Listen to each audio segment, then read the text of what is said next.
The US government is shaking things up with crypto, plus some Solana drama, and Sony's Sonium is in the news as well. We're going to get to all that, but first, let's cover the top 3 projects that are getting funding this week. I'm Mick, that's Mike. How you doing, Mike? Good, man. Pretty tired. Just moved into a new house, assembling furniture, lots of lifting. My back hurts a little bit. It's good to be in front of the camera on the mic. You're showing your age a little bit, but yeah, let's get you away from reality. Who needs reality, right? When you got crypto. Got magic internet. In all seriousness, though, there's some good news happening this week, right? Of course, from a macro perspective, things could always be better. I get it. But from a regulatory perspective, there's a stablecoin bill that is potentially going to pass, and projects are still securing funding. I mean, over 80 million. We're going to get to all that.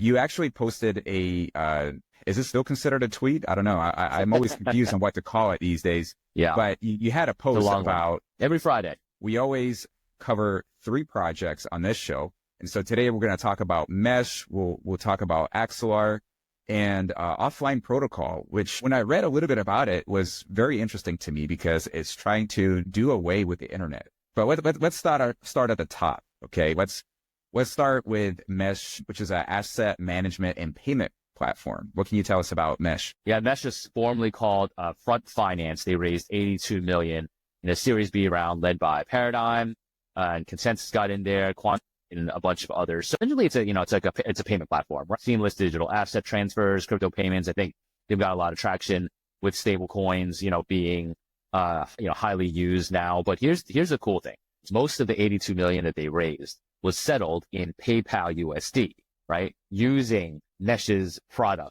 to transfer the assets. So that's like through dog fooding, even for their fundraise, their platform is being used for that. So very cool, huge round. And yeah, I mean, I think, look, your payments are hot right now. Stablecoin payments obviously are getting a ton of adoption. So yeah, I mean, I think this is in that trend, and it's just really cool that they use their own platform to accept the assets for the fundraise.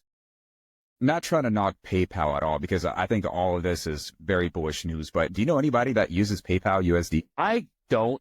But then again, PayPal's got hundreds of millions of users. I just haven't talked to anyone who's used PayPal USD. Let's talk about Axelar, because Axelar is no stranger to crypto. They've been around for some time. They're a cross-chain bridge and pretty reputable, I guess a wormhole competitor in some ways. Of course, yeah. But they raised 30 million. Why all of a sudden are they making noise? Well, I think we're seeing interoperability has kind of always been a important part of crypto, right? Going cross-chain. I think in the past, we've got all these different ecosystems and not too many people, kind of going across these ecosystems. But I think that narrative is certainly coming back. Axelar raised $30 million from Arrington Capital, Electric Capital, Distributed Global, and others. Like you said, they're one of the largest, most popular bridges.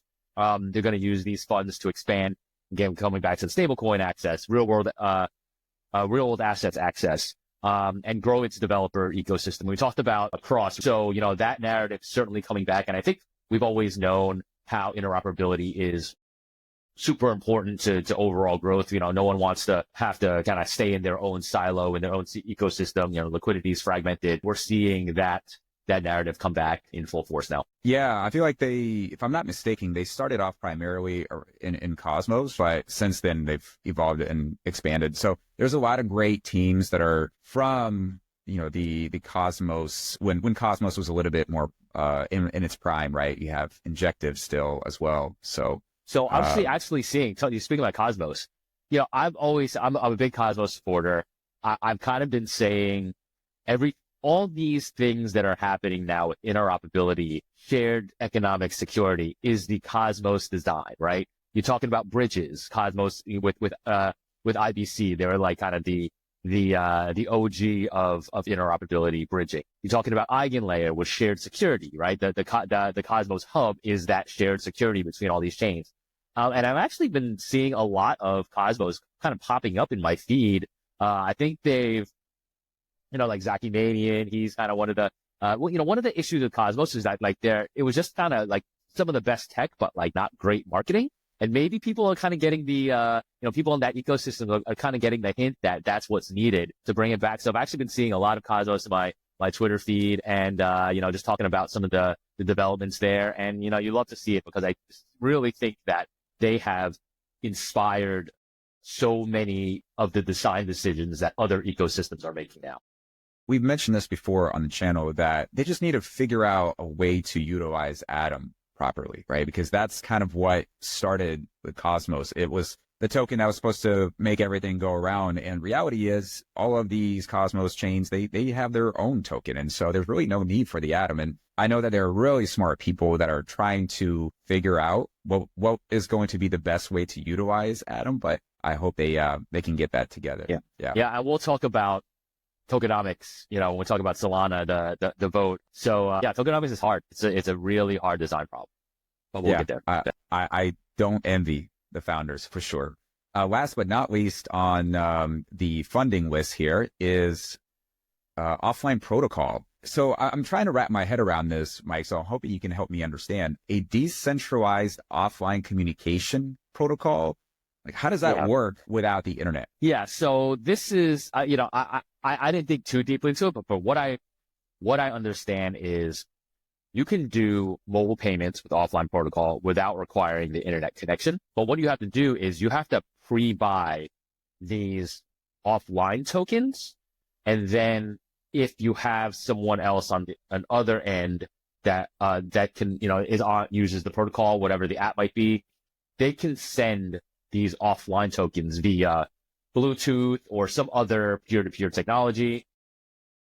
And then when they come back online, those offline tokens get converted back to the whatever the token, the online token is for offline protocol.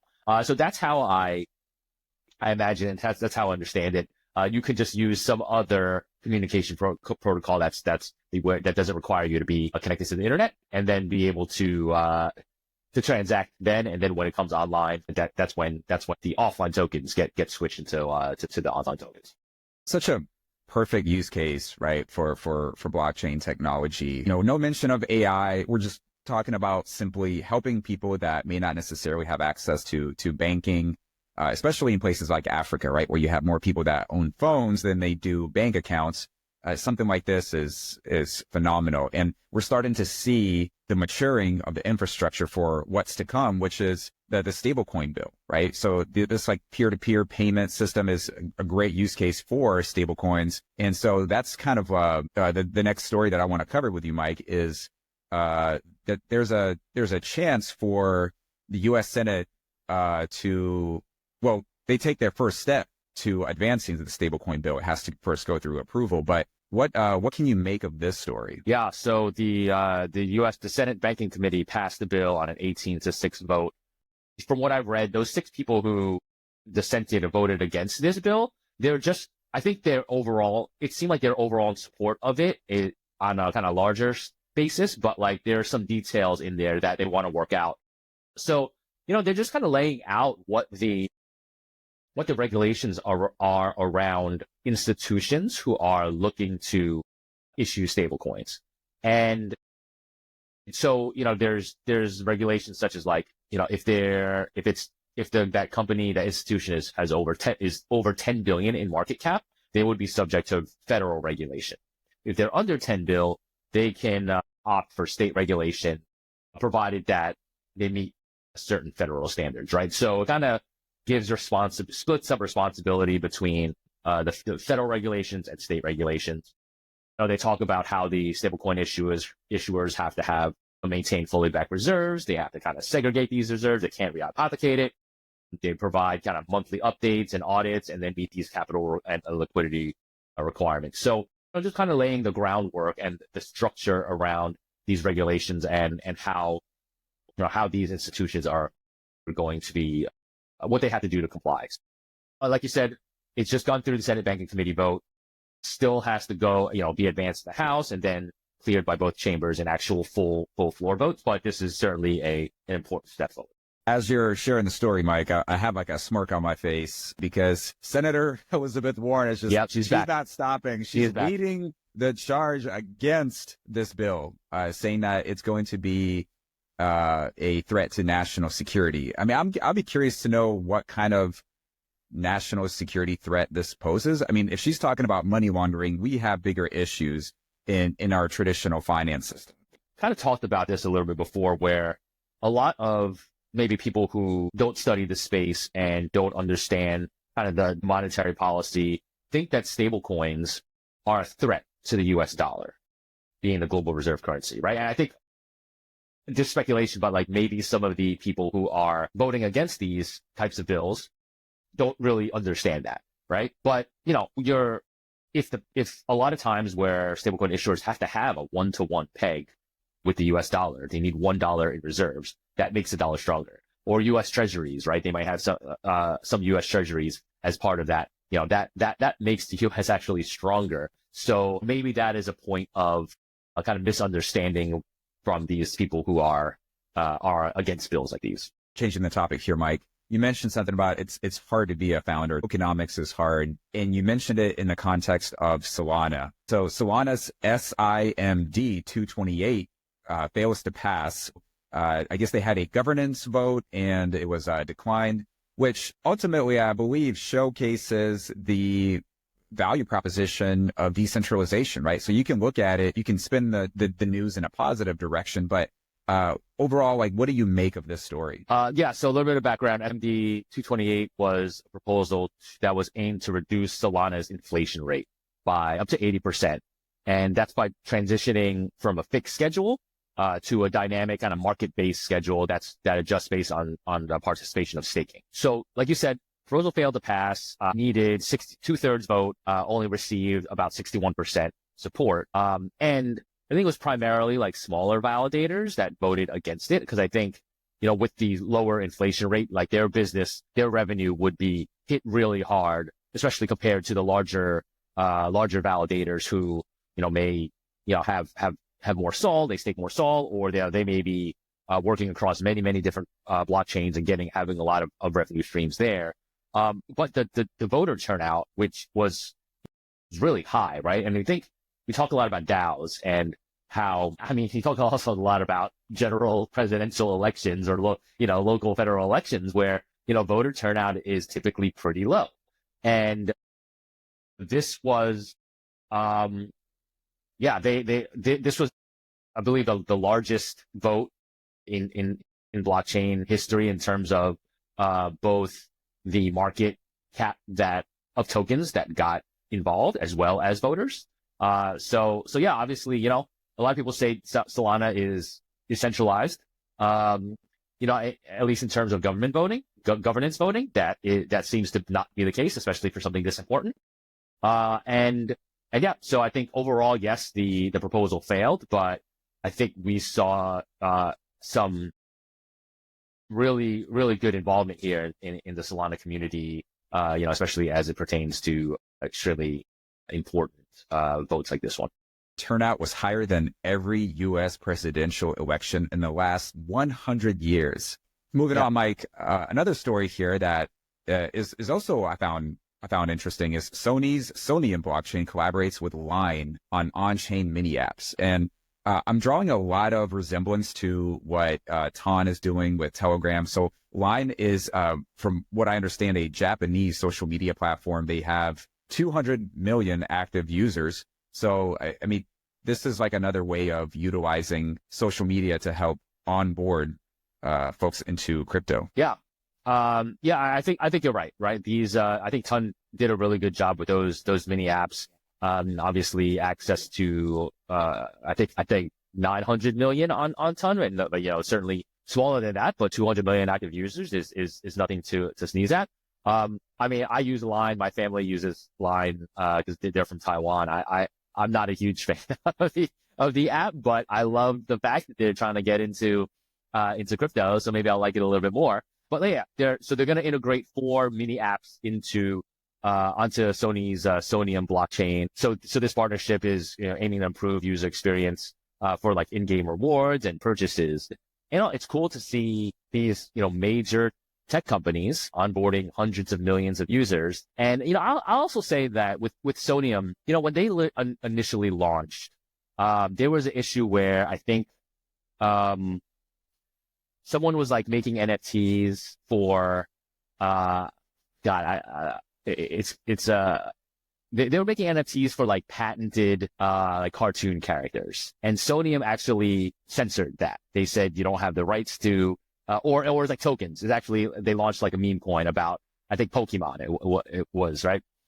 And I was like, okay, Sony just learned a hard lesson on what permissionlessness means, right? And I'm thinking a little more about it. And I'm going off on a little bit tangent here, but talk to them, Mike. Talk to them. I think that's kind of the beauty of L2s, and kind of the beauty of, it doesn't always have to be L2s, but in this case it is, where you could have all these design spaces. You can have this spectrum of permissionlessness and permissioned. You can have, with that comes kind of like different levels of censorship resistance, right?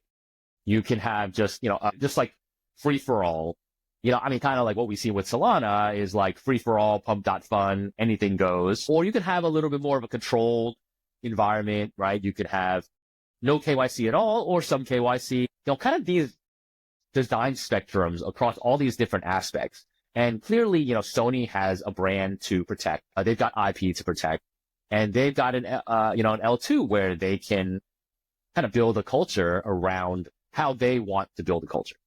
And that's, you can say as, proponents of crypto, proponents of blockchain, oh, everything should be permissionless. But like, I think that's kind of the nice thing about being able to build an L2 or an L1 is like, you can build these different ecosystems, you can build these different environments to your liking, and then you'll find people who believe in those values and then use your blockchain. So a little bit of a tangent, but kind of that was like when Sonium first came out, I was like, oh boy, this is an old school technology company that is going to learn a hard lesson about crypto. But I've come around to kind of, they've got a certain way that they want to build something, and they should be able to do that.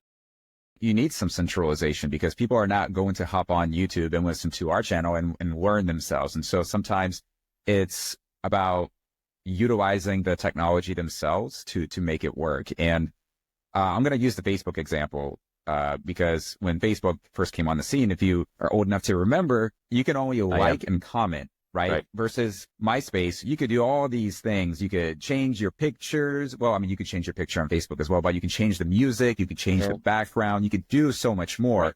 And what we realize is that simplicity prevails. And so sometimes in order to keep things more simple, you need to sacrifice the decentralization and make it more centralized, right? You have to give up some of that control. And I'm all for that because I believe that people that will first learn how to utilize that technology can then assess it and make a decision for themselves. Do they want to go down the rabbit hole and learn more, which I think most people are doing. The same way we all started with Bitcoin and went to Ethereum and kind of moved down the list. I think the same thing happens when it comes to actually using these platforms. And so I'm not going to knock anybody for coming on and being centralized as long as they have good intentions, of course, right? Everything has a caveat. But the other component, they have to be clear about what they're building, right? They have to be very clear to their audience. And I think that's what's important. Like you said, they have to be transparent about what their, the certain apps that they want to be built on their blockchain, just kind of build that culture around it. Just like any company would build a culture, you're building this ecosystem culture for users as well. So I think that's just kind of thing. It's you got to be transparent about what you're building. Great takeaways today, Mike. We learned a lot. We talked about the stablecoin bill. We talked about the projects that are actually building. So those that are watching, ignore the FUD out there. Don't pay attention as much to the macro and focus on the tech because there are a lot of great things happening in the space. So stay in the game. It's about staying in the game. And with that note, like the video, subscribe to the channel, share it with friends that need to hear this, and we'll catch you guys in the next one.